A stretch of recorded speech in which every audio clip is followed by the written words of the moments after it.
and that is on developing IPR and startups ecosystem within academia. So I took this as a challenge to speak on this topic, and it's not an easy topic. Ecosystem, building an ecosystem is a lifetime's work, and but I have tried to have realistic goals with this session. So we just have some 30-40 minutes, and in that I want to share you 5 really good practical implementable best practices, and give you some insight about the innovation and startup ecosystem in academia in India. Because since now I've been working almost 7 years in Turnip Innovations, I've been closely working with many academic institutes. I'm myself faculty of entrepreneurship and innovation. I teach MBA students. I am part of the institution's innovation council. So many things have helped me to accumulate experiences, and that's how I'm thinking that I'm going to share it with you today. So I will keep seeing the comments. If you have any questions, please write on the chat. I will take them from time to time. So yeah, I will take them in real time, so you don't need to just send your questions at the end. So all right, so let's start with my presentation: developing IPR and startup ecosystems within academia. Okay, this probably works probably for any country, but obviously I have my own experiences in Indian setting, so that is why that is going to be the most important. So all right, so about me, I did my PhD in innovation management from Lut University in Finland. So I was doing research on patent search, patent research, strategic patent management, how to use patents, how to use patent data to compare innovation between different countries, different regions, different industries. So it was a fascinating research. I have more than 15 research papers in the field of patent research, and that's how I got into the field of IP and innovation in general. I started Turnip Innovations in 2018, so in August 2025 it will already be 7 years. And in our first product was IP Gram. It was a B2B SaaS product, a very massive patent analytics platform. We had more than 2 billion records in our cloud infrastructure, and that's how we learned a lot about big data handling, about cloud computing. And that's why from a tech side, we are a very strong company from a tech side, because we have experience managing data warehouses over 2 billion, 3 billion records, that we manage. That's why we have such a scalable platform now, Turnip Innovations for education. And that IPgram platform was successfully acquired in 2021. It was a great experience. The code base, the knowledge base, the documentation, the know-how transfer. So all in all, the acquisition even took 8 months. So these things, even it's a small product, it takes a long time for the acquisition. And yeah, so since 2022, you can say full time I'm working closely with academia. I am creating courses, I'm promoting courses, I'm doing events like these. 5 years already. 2021 we had the first Turnip Innovation Festival, and now we already have the fifth edition of Turnip Innovation Festival. And we have Qualcomm, one of the world's leading company in innovation, patents and licensing, to be sponsoring such an event. So we've come a long way in the last 5-6 years. We passed 100,000 scholars on our platform just in September 2024. So all our courses are related to IP innovation and entrepreneurship. I've been a faculty of entrepreneurship at IMI Kolkata, an MBA college, since 2022. 3 batches of students I have taught. I've built some curriculum there. I'm running a Section 8 company and an incubation center over there. I'm part of the institution's innovation council. So I'm seeing the innovation and IP aspects, startup aspects, very closely within academia, and also from the outside as a business provider for many academic institutes. So yeah, that's I'm trying to basically, with this about me, I'm trying to introduce myself, but also say that that I am a good person to be talking about this topic. Obviously, these are from my own experiences, so maybe some other people are more experienced in building ecosystems, and they might be able to also have very good thoughts. So please, if you have in the audience, if you have thoughts on how we can boost, strengthen IP and startups ecosystem within academia, how we can get more IPs filed, more IPs transferred, more startups coming from academia, please write on the chat, and I will try to take those comments. So yeah, this slide I wanted to show you one of the biggest success stories actually right now going on in the Indian academic ecosystem. This is the screenshot from the homepage of Ministry of Education's Institutions Innovation Councils. So they are saying that they have established so far in 23-24 or 24-25. So the latest, very very latest figures, they have established 14,769 IICs across the country. So a great number. I'll show you why this is such a great number in the next slide.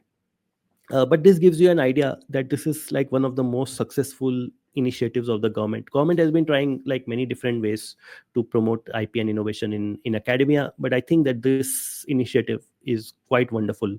So for those of you who might be from other countries, uh, these are like the Ministry of Education gives star ratings to institutes for conducting events, for conducting activities related to innovation, and also based on the outcomes they are getting, number of patents filed, patents granted, patents commercialized, and startups formed, in funding, and all these parameters are taken into account.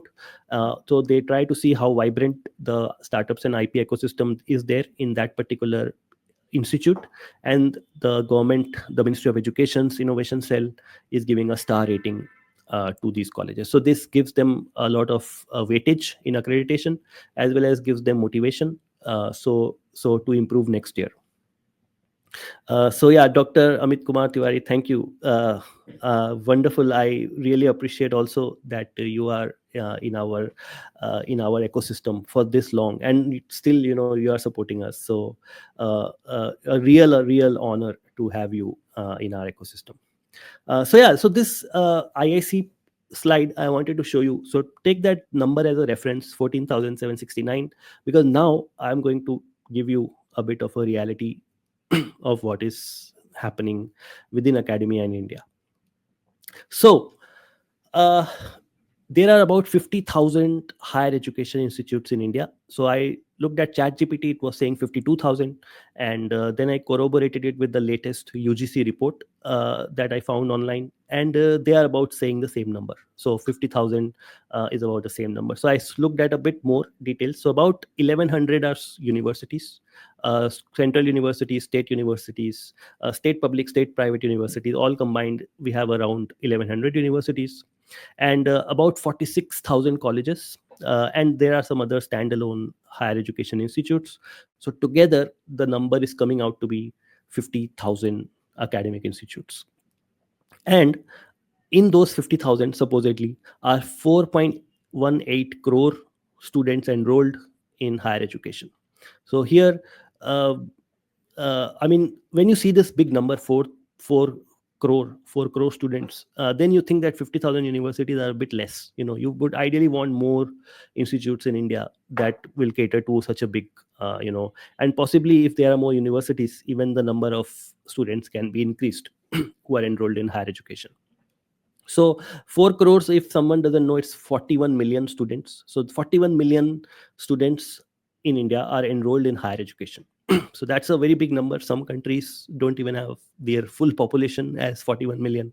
So in India, the scale is so big that 41 million young people are enrolled in higher education institutions.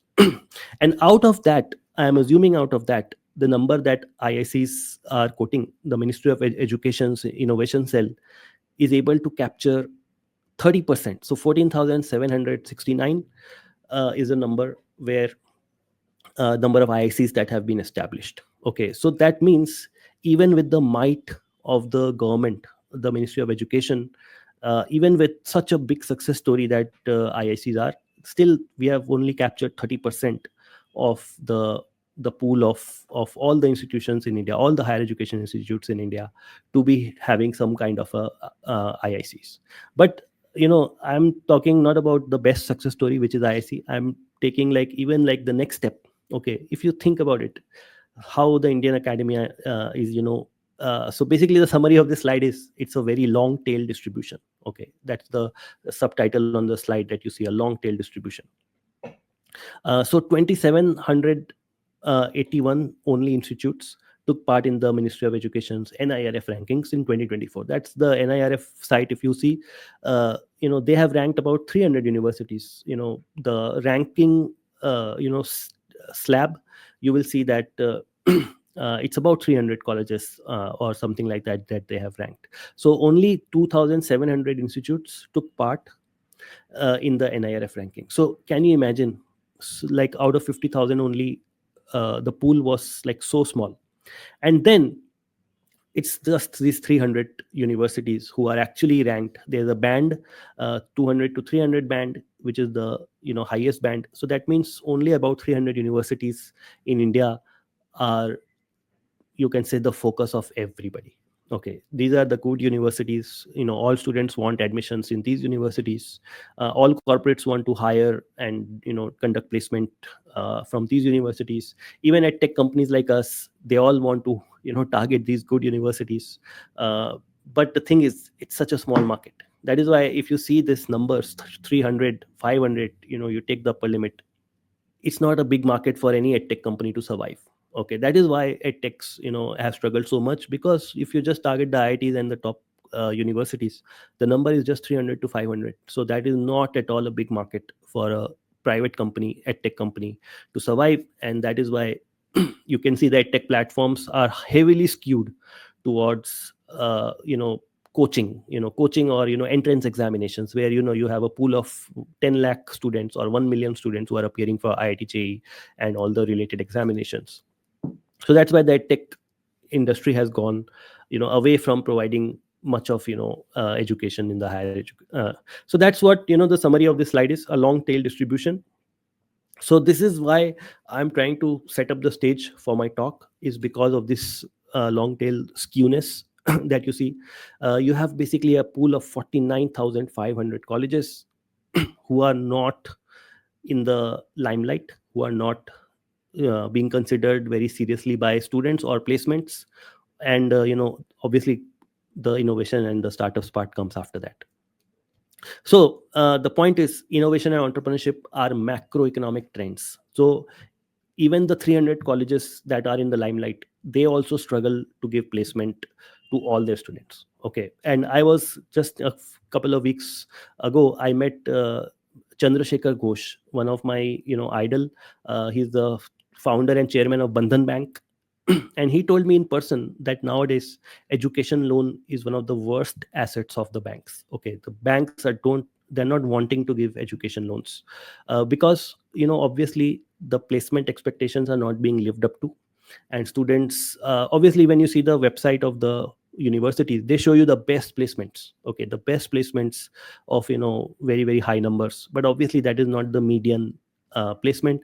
And so even the 300 companies, 300 good colleges that we just saw, they are struggling to place optimally. Maybe they place everyone, but everybody is not optimally placed. So that is why innovation and entrepreneurship across the globe, governments are understanding that it is just not enough to rely on the big corporates or to give placements to everybody, to employ the youth in a meaningful way.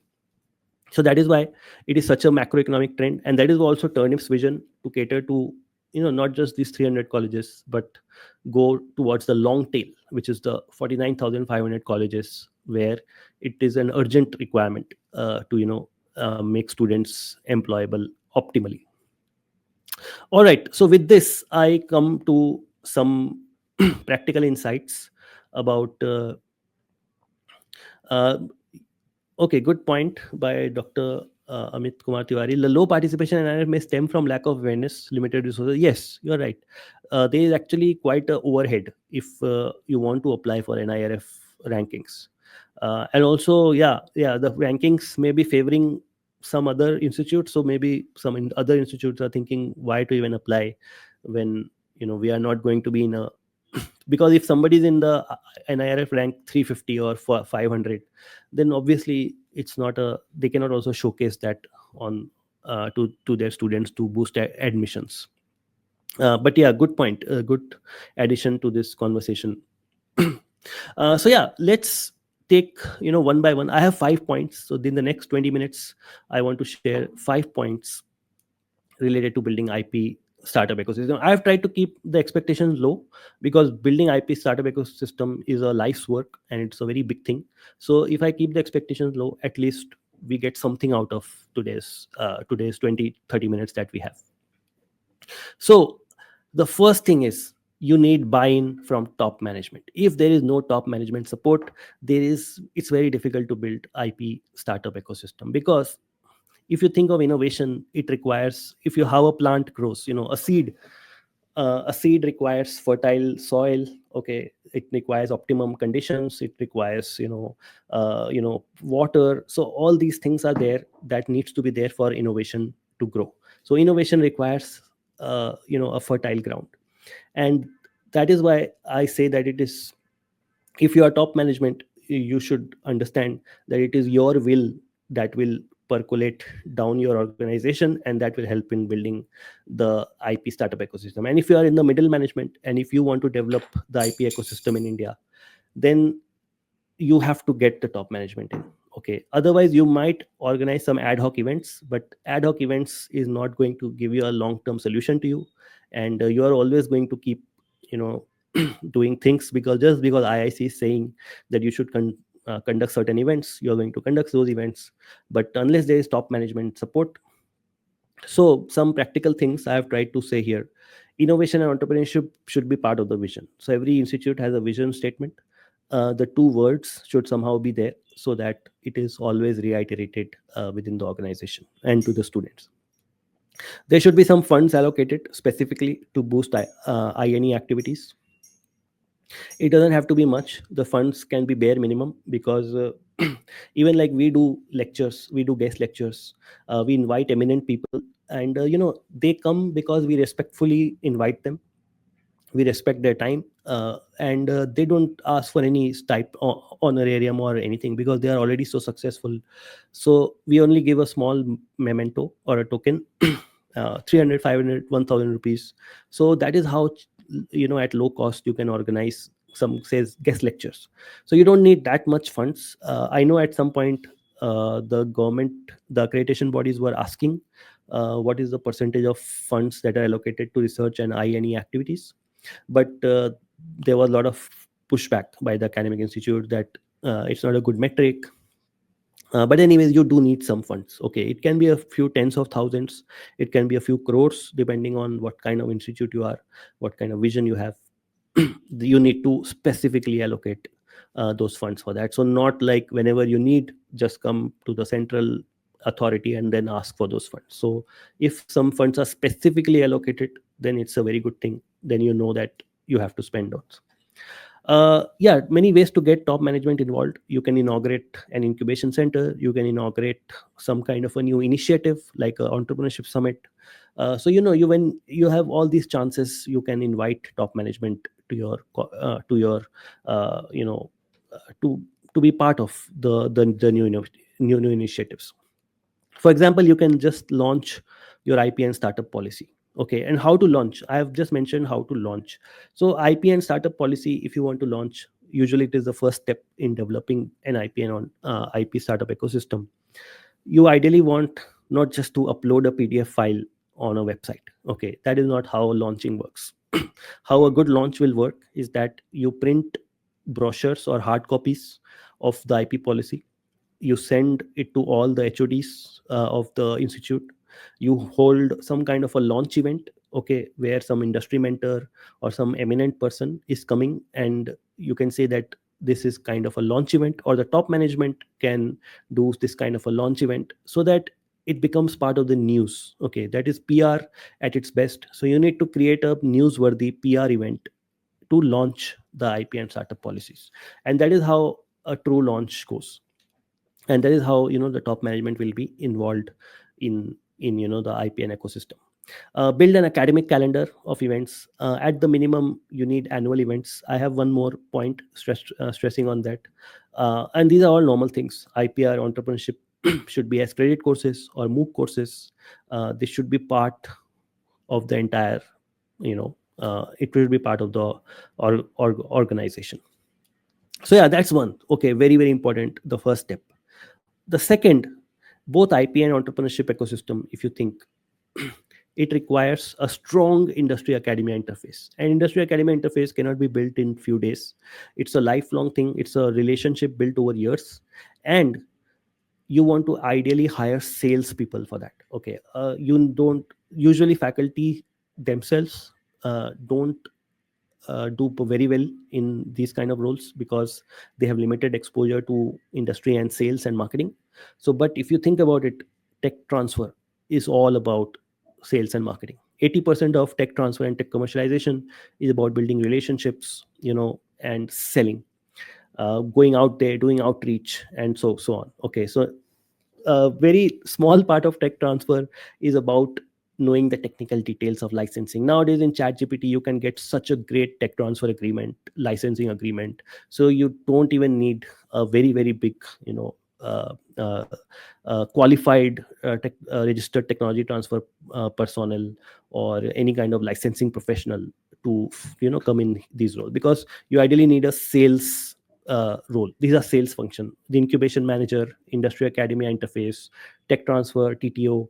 These are sales roles. So that is why either you should hire from outside, or you should nurture somebody with a lot of aptitude for building relationship, because success requires long term relationship building. No industry is going to come to your institute just once and then give you funds. Okay, they have seen your story for 5 years, then they are very, very likely that they're going to allocate funds to you. And how to build this kind of a industry academy interface? Some points: a constant pipeline of guest lectures. Ideally you should always have guest lectures. Okay, it should be an automatic thing for the institutes. Even the students, they should know how to volunteer and how to arrange those events. The faculty knows like how you should, arrange tea and snacks, how you should arrange mementos and certificates, how you invite the guests, how you take the lecture. So all these things should have standard operating procedures. And you should, once every week or once every 2 weeks, in typically in a certain semester, you must have 10 to 12 guest lectures. I mean, it should be such a routine thing. And they should keep coming every year. I mean, these people, that's how relationships are going to get built. Maintain proper database and email lists of industry guests. Okay, a lot of times you invite one person, but then they go away and then the relationship ends there. But if you store their name, email, affiliation, their phone number in a proper Excel sheet, then you've kind of opened doors for the future. Okay, next year when there's the same event, or a few months later there's a different event, you can invite them all. Or you can, whenever you want to promote your own events, you can send a email to all the lists. So building a database, just simple, a Google spreadsheet, an Excel file is a good thing that you do for building this. Invite industry mentors as course evaluators. Again, if you build part of your assessment to be coming from the industry, that's a great thing, uh, because you are getting a very good pedagogy style with, you are getting relevant industry people to evaluate students. And also students are motivated and they perform well when external guests are coming and evaluating their presentations. So if you invite industry mentors, it's a very easy way to introduce them to the college and the various initiatives that you have. And invite industry mentors for inauguration, for various any other initiatives, poster competitions, or anything that you are organizing. Invite external people. So again, this is about relationship building, and obviously actively engage with alumni. All right, so that's the second part. Let's see the third part. So this is the IP empowerment funnel, as I call it. This is how at Turnip we are saying that we help you to build your IPR cell, your IPR ecosystem.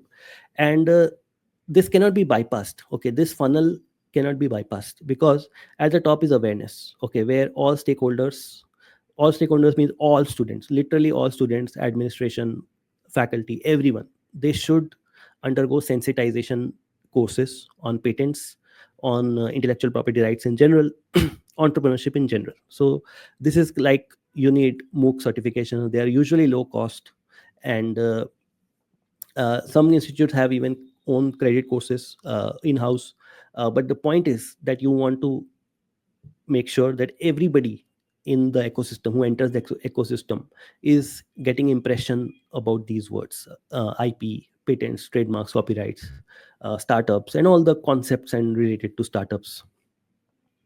All right, because from this awareness phase only the skill will come, because you cannot bypass this pipeline. You cannot start straight away with the skill or the expertise. You need people who are more interested to develop more skills. For example, patent search.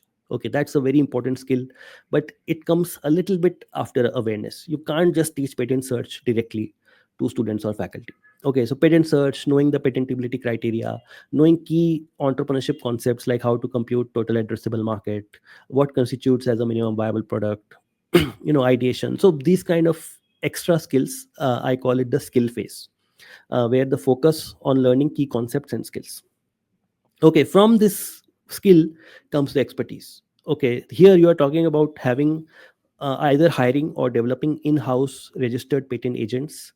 You can have tech transfer officers, you can have incubation managers, but this comes only from the pipeline that you have already built, the awareness skill. Because expertise, if you cannot, that is why many institutes, they are trying to go directly to the outcomes. Okay, the outcome is actually patent filing, grants, tech transfer, spin-offs, startups, all these are outcomes. Okay, and most institutes are trying to go there directly. So I suggest that you cannot bypass the awareness, skill, and expertise phase.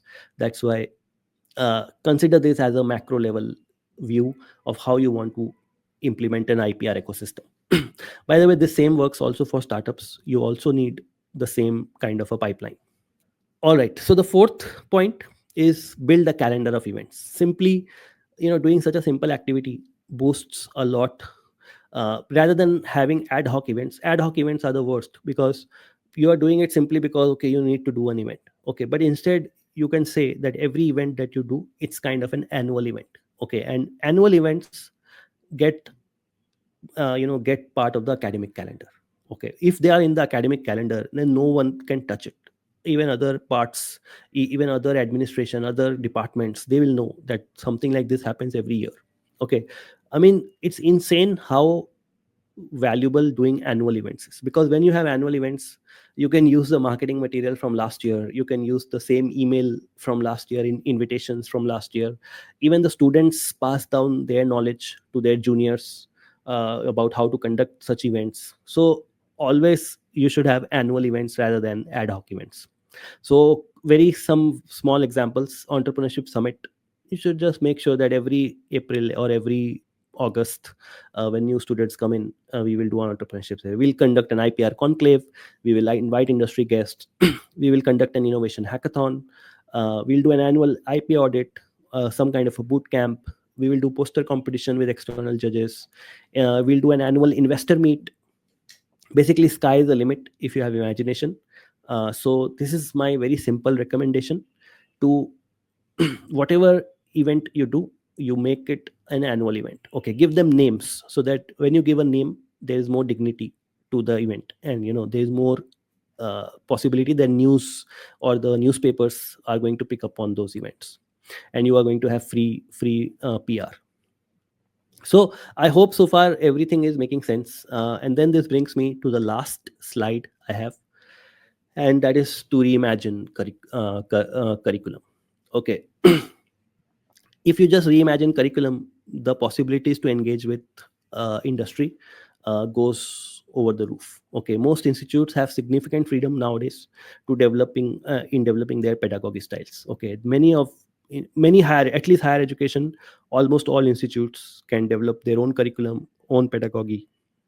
So they can have longer term courses, something like 6 months without any teaching or exam, only outcome based. And the assessments can be conducted on a regular basis by faculty or by industry mentors or by both.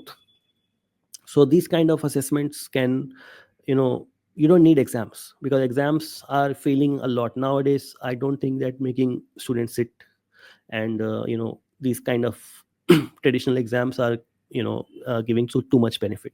So you can have different pedagogy and assessment styles. Okay, faculty driven projects with small local entrepreneurs, again a great thing. So students are engaged for a long time with local entrepreneurs. And even placement, it's not like entrepreneurship is not like It's either you take placement or you become an entrepreneur. Entrepreneurship skills are as important today in jobs. Many companies are happy to hire founders who have failed, because they know that they have learned some key aspects of product development, or idea validation, marketing, and sales. Okay, so each course, if you reimagine the curriculum, each course can become a newsworthy PR event. Okay, uh, the assessment can be done on outcomes like posters, minimum viable products, hackathon results. So many other ways are there.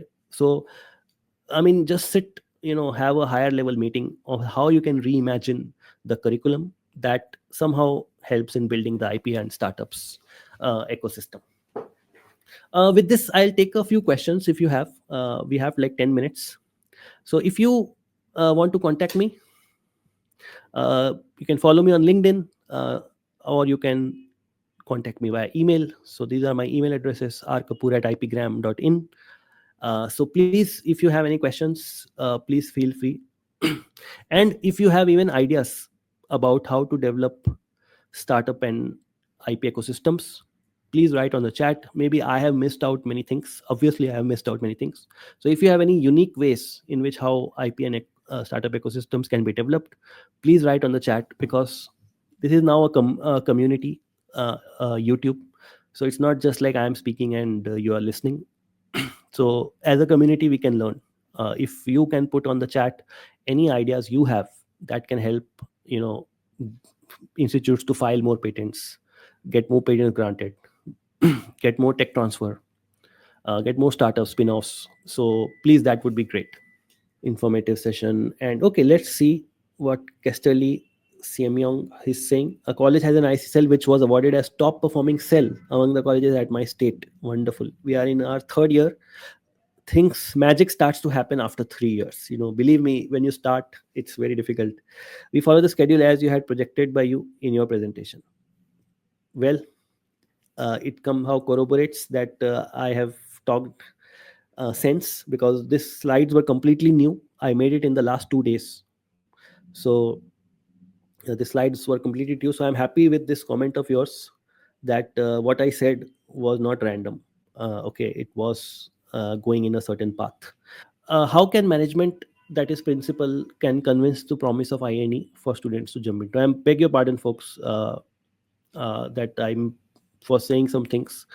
So yeah, to answer this question, Casterly, the top management is driven by two most important things. Okay, and that is admissions and placement. Any college, they are the biggest drivers of any college in India, maybe everywhere, is admission and placement.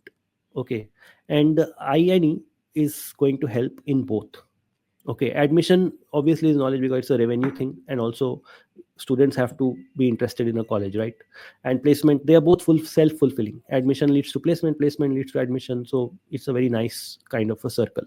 So anything with INE that you promise, it's first going to help placement, because just entrepreneurial mindset students are simply better, in demand for companies. And any innovation and entrepreneurship initiative is a very newsworthy thing. Okay, news papers, news media, they like to cover innovation. Something new has come up, something new has been invented in a college. Okay, that's such a great PR value, and that helps in admissions. Okay, because the name of the institute and the prestige of the institute goes up. So it is very easy to convince the top management that they should wholeheartedly adopt innovation and entrepreneurship in their curriculum, as well as in letter and spirit.